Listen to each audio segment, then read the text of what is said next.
मैं आप लोगों के बीच में आकर के एक बात बताता हूं। कुछ समय से हिंदू धर्म के नाम पर कुछ संस्थाएं हिंदू मुसलमानों में भेद पैदा करने के लिए कुछ ऐसा कार्य किया जिसकी वजह से आम हिंदू, सीधा साधा हिंदू बेचारा जान ही नहीं पाता है इस्लाम क्या है और सनातन धर्म क्या है।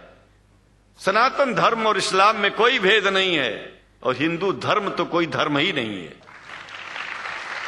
सनातन धर्म धर्म है और शायद जो संस्कृत का सनातन शब्द है, अगर किसी भाषा में उसको इस्लाम कहा जाए तो कोई बुरी बात नहीं है।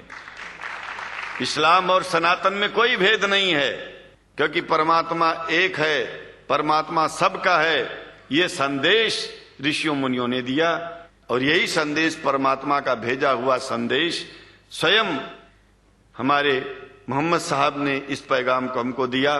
तो हम भेदभाव क्यों करें कि भारत के सच्चे हिंदुओं को, जो सच्चे सनातन धर्मी हैं, उनको मुसलमानों से प्रेम चाहिए, उनको मुसलमानों से भेद नहीं चाहिए। अंग्रेजी की भी मिल गई है और हम तो चाहते हैं हाँ, कुरान शरीफ सारी दुनिया में अगर इस ग्रंथ को पहुंचाया जाए, और पहुंचाना चाहिए। मैं तो मुसलमानों से एक जरूर बात कहूंगा कि आप लोग एक चीज का ध्यान दें।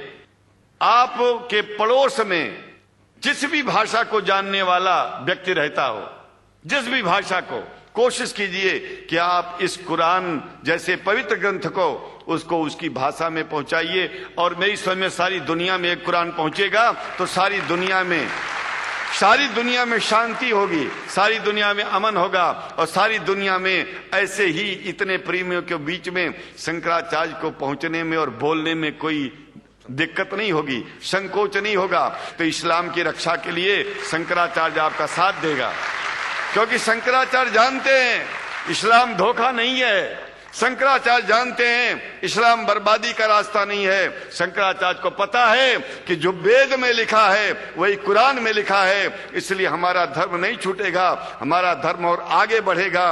अगर हम मुसलमानों को अपना सगा मानते हैं तो मुसलमान परमात्मा का बनाया है, आदमी का नहीं। हिंदू जो अपने को कहते हैं वो भी जान लें कि वो परमात्मा के बनाए हैं, तो मुसलमानों से भेदभाव करना बंद कर दें और हमारी तरह सबसे प्रेम करें। डॉक्टर लखनऊ साहब, देखिए मैं अपरिचित था, जानता नहीं था और मैं बड़ा प्रसन्न हूं कि वो समय निकाले और यहाँ आए।